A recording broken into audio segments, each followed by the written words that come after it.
Hello everybody, I'm Scott and welcome to my channel Ellumacent Art. Hope you're having a wonderful day. So in this video guys, I'm going to show you how to actually test your cardstock with different print settings to see which print setting is going to give you a better result with the cardstock. So what do I mean by that? Well, I'll be actually laying out a couple of cards and we'll be printing them out separately but on the exact same cardstock each time, and we'll see which result is better than the other with the different print settings. This will actually help you determine what print set is good for what cardstock, because some of you have been saying that you've been getting smudges, some of you have been saying the ink isn't drying, and that could be because of the print setting that you are using and because of the cardstock itself.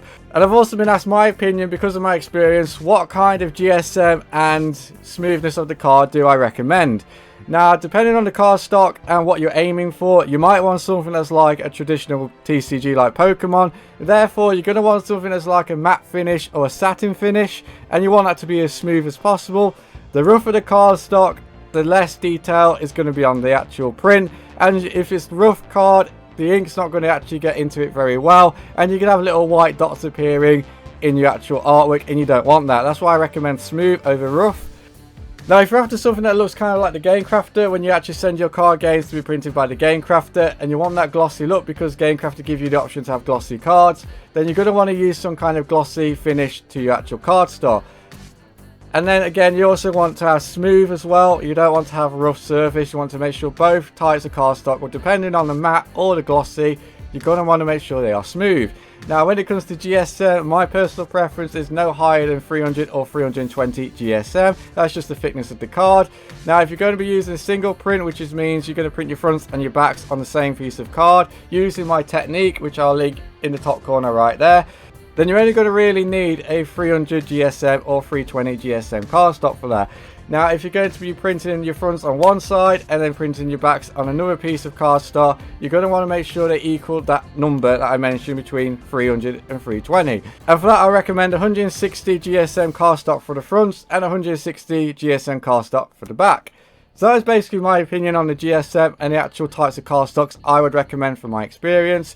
But back to today's video, which is seeing what kind of print setting will give us the best result when it comes to printing out our cards. And that will give us an idea of what kind of print setting to go with when we do our future batches and our future card prints. So if you remember in my last couple of tutorials back, I showed you how I actually planned and laid out my card sheets ready for print. So if you missed that, do not worry. Again, I will leave a card right in that top corner there. Click on it and it'll take you to that tutorial. But for this, I'm going to need to actually pick a card out of the 9 I have in front of me, which has the best contrasting colour between dark and light, and also the one has the most details, so it gives the printer something to really pick out and focus on. So for me, I think it's going to be the Crystal Eater Serpent, which is my first card right here. So I'm just going to turn the rest off. So now that I've got my card that I want to use to actually test the print settings with, I need to actually duplicate this as many times as the print settings that I want to use or try out. So for me, it's roughly about 6 print settings I'm going to use in this video. So I need to duplicate this card 5 times. And just to make sure you create a little bit of gap, because we will be printing the card 6 times on the exact same cardstock as each other. So you want to make sure there's a little bit of a gap just in case anything overlaps when you reprint. And because I'll be labeling these, and I advise to label them as you go with your prints, make sure you've got a little bit of gap there so you can actually write down the number and what type of print setting you use to make that print. So that is basically what I'm going to be going with. So for the first print setting, what I need to do is turn 5 of these off, and then we're going to save this.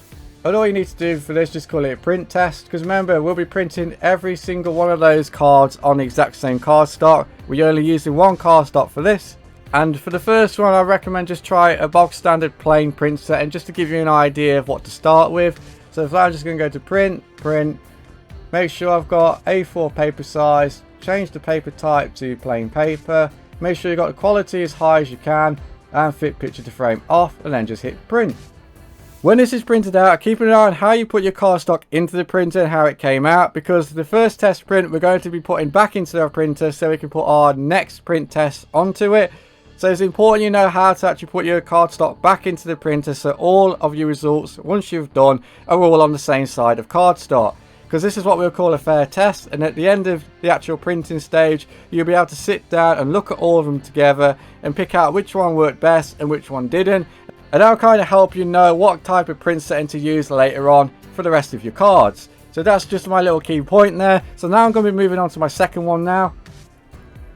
So just turn this one off and put on the second one, and then we're just going to save this. So these next test prints fall down onto the fact what kind of cardstock you are using. So if you're using a glossy smooth type of cardstock, you want to be making sure you're using glossy paper types, like you've got plus glossy photo paper, stuff like that. That is what you want to be testing. But if you're using a matte surface or a matte smooth surface, you want to be choosing paper settings that are for a matte type or plain paper. So that's just a little guide for you there guys, depending on the cardstock you are using.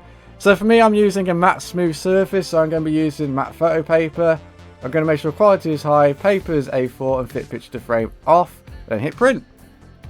To save some time with this video, I'm going to pick 4 more different types of print settings, and then I'll print these all off on the exact same cardstock that we've just done our first 2 prints on, and I'll be right back to show you the results and to see which one looks the best. Make sure you remember to write down the name of the print setting that you use as you go, so you remember what it is called. But I'll be back once I've done my 6 test prints. And there we go guys, that's my 6 test prints all done. As you can see, each one has a different type of effect, and we're going to check the results right now compared to all of the others. So we've got our plain paper there, which was the first one we did, which is your bog standard type of print. Then we've got matte photo paper, inkjet hikaki, I think that's how you call it, high resolution paper, envelope, and hikaki, which is just the bog standard one.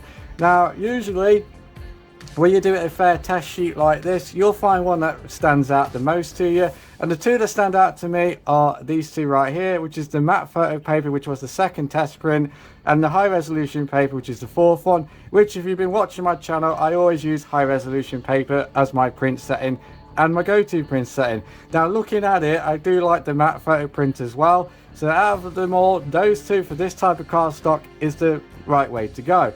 Now if we look at the rest, why did I say these 2 are better than the other 4?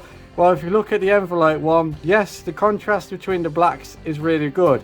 But if you notice the actual pattern of the border, where you can see there, that little grey pattern that goes all the way down, you can hardly see it on the envelope. And it's the same for the actual hikaki, you can't see it there. But the rest of them, like the matte photo paper, the inkjet hikaki, and high resolution paper, the pattern, the detail is right there. Now if you look at the plain paper, the plain paper one is obviously faded and you don't want that. The high resolution one has a lot of nice greys, a lot of nice contrast to the blacks and the colours, but I noticed the matte photo paper has a lot more deeper contrast of dark to light with the black, so I'm really impressed with that one the most. So again, these 2 seem to be the best. And another thing you'll notice guys as well, if we bring these up, is the detail is a lot better picked out again with the matte photo paper, especially like the little grass in the background and the colour in the crystals, the highlights. And if we go down, high resolution paper picks up a lot of the colour as well and a lot of the detail. The envelope one is a nice one, but as I say, sadly the contrast where the pattern is not where I want it, otherwise I would have recommended the envelope.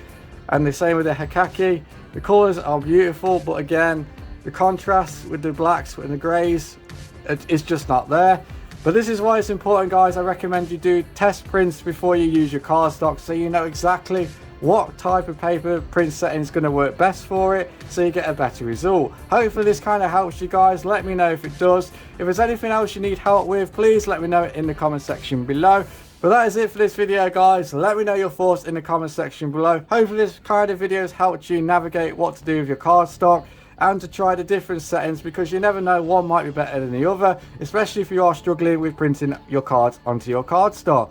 And make sure you hit that like and subscribe if you haven't. To everyone that supports my channel, thank you so much. I really do appreciate it. I've got loads of cool stuff on the way. But other than that guys, have a wonderful day, have fun making TCGs, have fun playing TCGs, and I'll catch you in the next one. Goodbye guys.